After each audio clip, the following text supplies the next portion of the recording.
Hello po guys! For today's video, magluluto tayo ng zucchini. Meron ako ditong nabili kahapon na zucchini. Ayan po siya.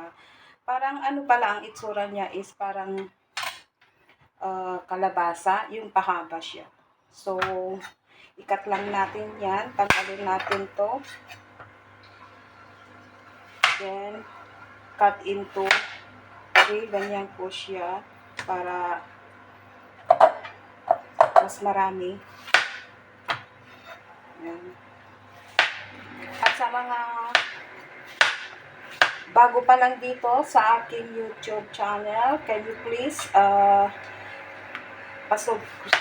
subscribe naman, Rosette Aurelio, and click the notification bell para laging updated sa lahat ng mga video na ina-upload ko.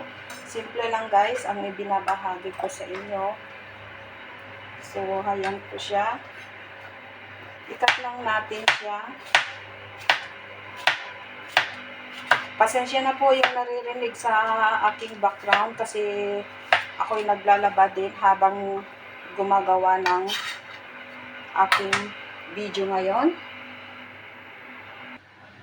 So, ayan na guys, na cut na natin lahat yung 2 pirasong zucchini. So, ngayon naman maglalagay tayo ng asin. Ibabad lang natin ang asin po 3 to 5 minutes. Depende sa inyo. Yan, linagyan ko lang ng 3 kutsarita. Yan. Para mahaluan lang. Tapos ihalo-halo lang natin para lahat malagyan ng asin. Oh, sorry. Nahulog yung isa. Sayang. So, dyan lang muna guys. At babad lang muna natin siya. So, kaya na guys, i-set aside lang natin muna yan. Tapos, meron ako ditong 5 pirasong bawang na babalatan muna natin. So, ayan na. Mag-ano tayo ng bawang. Ganito lang style ko para mabilis ang bawang na ano din.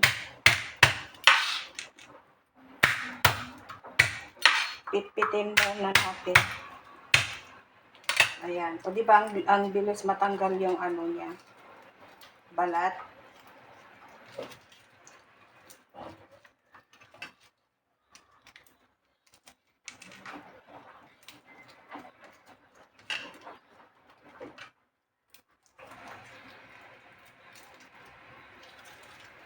Tapos, yung matigas na part na bawang, tanggalin lang natin siya.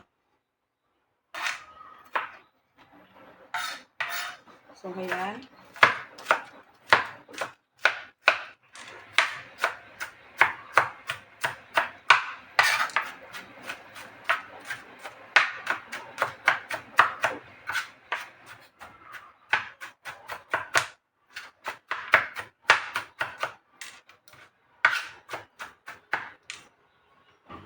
So, ayan, okay na. Ganyan lang size ng bawang. Ang dami na, yung 5 piraso lang. Ang dami.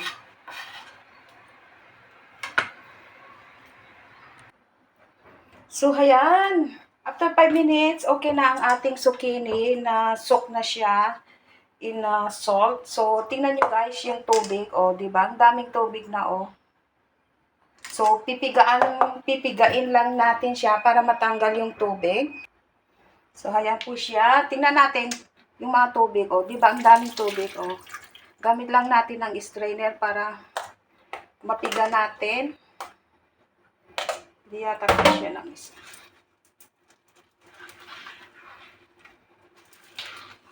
Ayan, napipiga siya, o. Ayan, yung mga tubig na lumalabas.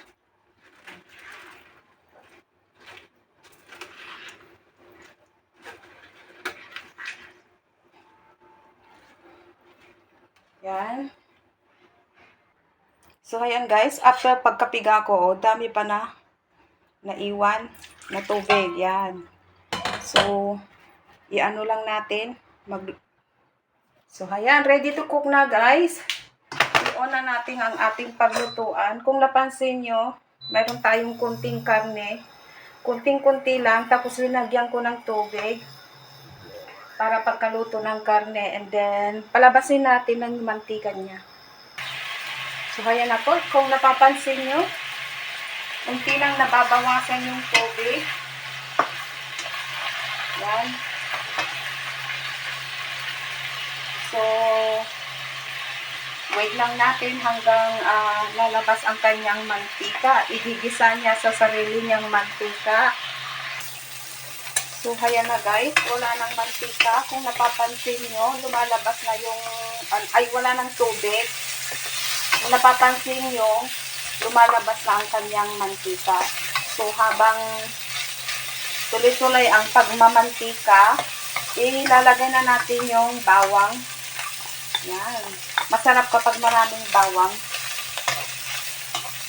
Yan. So, gisa-gisa lang natin yan. Hintayin natin na lalabas husto ang kanyang mantika. Hindi na ako magdadagdag ng mantika nito kasi masyadong mataba na itong karne. Kaya, wait lang natin for 2 minutes.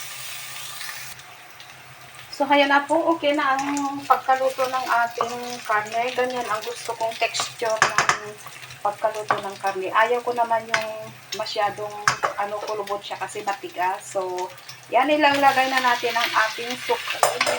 Yan, ang dami guys. Ilang araw na naman itong ulam ko kaya. Yan, kunting gisa-gisa lang.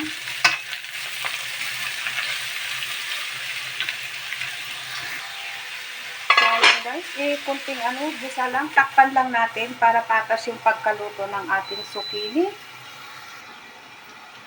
So, ayan, buksan natin at i-check lang natin. Yan, oh. Sarap ng pagkaluto niya, guys. Promise. Yan. Hindi na ako naglagay ng tubig. So, as in na ganyan na lang talaga. And then, lagyan natin ng 2 tablespoons of light sauce. Yan. Ganun lang siya. Yan, o diba? Amoy pa lang ulam na. Busog na. So, ayan. And then, syempre, hindi na mawala ang ating oyster sauce. So, ito lang yung gamit ko na oyster sauce. Lagyan na din natin ng 2 tablespoons ng oyster sauce. Aga-aga lang, guys. Ganyan lang siya. O, yan. Yan.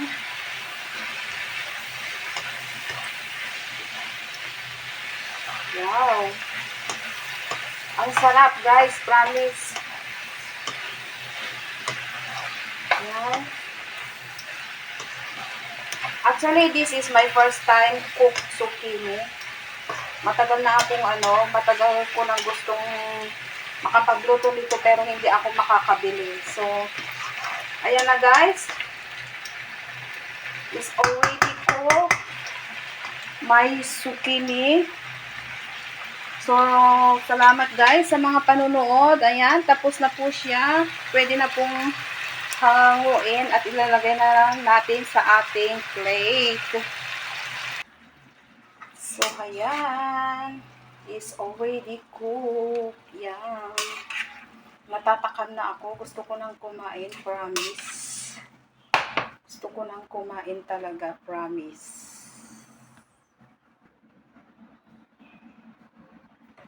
So, ayan na guys. Okay na. Pwede nang kumain. This is my own version. Zucchini. Yan. Sarap. Yummy. Tara na guys. Kain na po tayo. Bye. Salamat sa panunood. See you again for my next video. Bye. I love you all guys. Bye.